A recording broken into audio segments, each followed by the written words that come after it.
I went to work in this pub, and I worked with this girl. I was 5'10". She was 5 feet.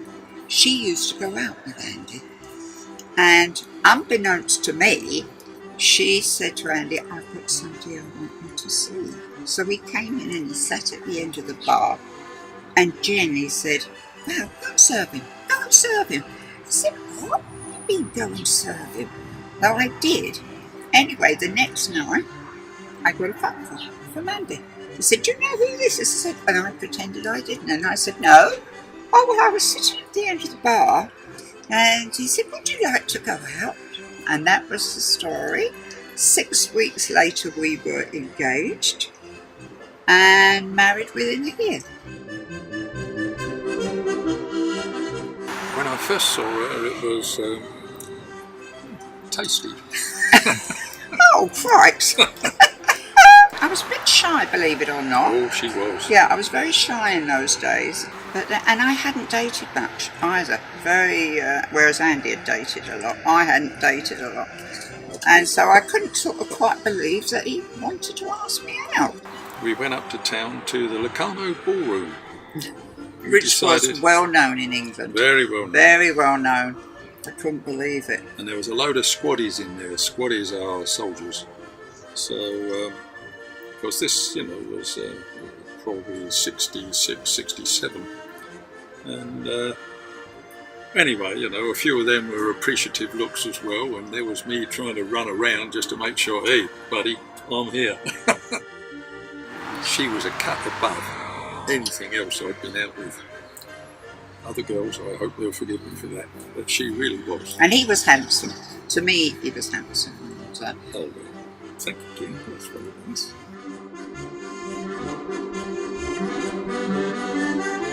We're walking out of Leicester Square, where the Locarno was, and walking down to Tottenham Court Road, and just holding hands, things like this. Mm. And this guy was ahead of us, but coming towards us. Anyway, I just made sure I was a bit in front of Val in the first place. And then all of a sudden, he started to push me into the doorway of a shop along the side. And I'm saying, what the hell's happening? I mean, he was I'm a big guy, and I for an Englishman anyway, sort of thing. He And doesn't look a bit that way, if you know what I mean. But this guy was a bit that way. He was.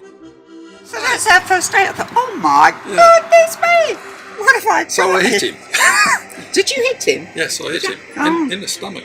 Oh, did you? I don't remember that. No, exactly. Well, that winded him, which was good. And then we continued on our way. And then we continued walking. But so that's the first date. When Andy came round to meet my parents, they did that in those days. And anyway, he came in, he had this lovely black sort of velvet jacket, and he put it over the banister, right, and came in. And he met my mum and dad, and we were having this conversation, everything was nice. And then he left, and my mother came up to me and she said, "Val, you've got to keep this one." I said, "Why?" He had on a Jaeger jacket. He must have, he's a good catch. Hang into that one. Anyway, I think the next day I mentioned to Andy, I said, "My mum likes you, you had a Jaeger jacket on." He said, "Yeah, but my uncle died and left it to me."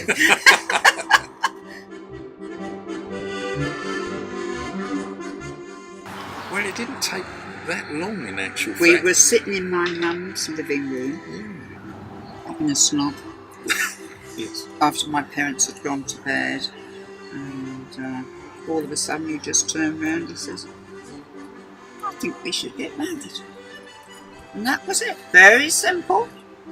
The two of us were walking down the main street of Shooters Hill in London, sort of thing. Her in this lovely wedding gown, which her mum made, by the way. My mother made my wedding gown out of 36 yards of baby nylon. And everyone was hooting. It was quite a busy road. Everyone was hooting, the buses included. Yeah. Oh, fantastic time. Yeah, no, it was nice. When I had the Louise and Holly. They were numbers 1 and 2. We only had a name for one. And the doctor, the week before, had said to me, I said, you know, I'm getting big and I've been on that drug. Wishful thinking, he says, wishful thinking. And that Saturday, I started my contractions 7 weeks early. I was finishing watching Match of the Day because they'd sent me out of the room at the football match, soccer. And basically, this nurse pushed open the door sort of thing with a hell of a bang, you know. What the devil was that? And she rushed screaming down the corridor, "Get another incubator!" And then she stopped at my doorway and she said, it might be more. Then they didn't realise how many were coming. He was a fantastic father, changed nappies, did whatever you liked, and a doting father.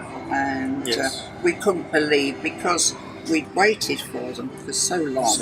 Yeah. To us, it was a couple of years. And it was just, undescribable love.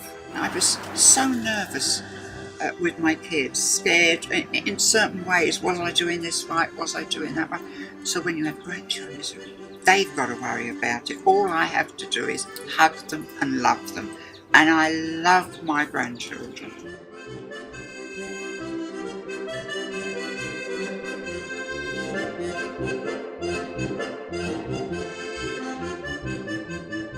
We've had many cars, and he is a car fanatic, and I've enjoyed them, and it's kept him out of my hair sometimes when I'm not very pleased with him, and I'll send him to the garage.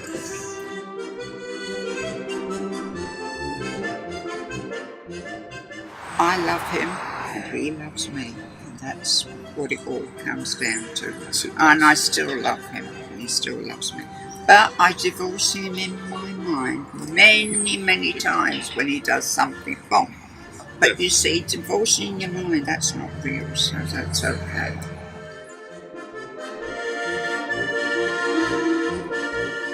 Somebody gave me a wonderful bit of advice. Zip your lip.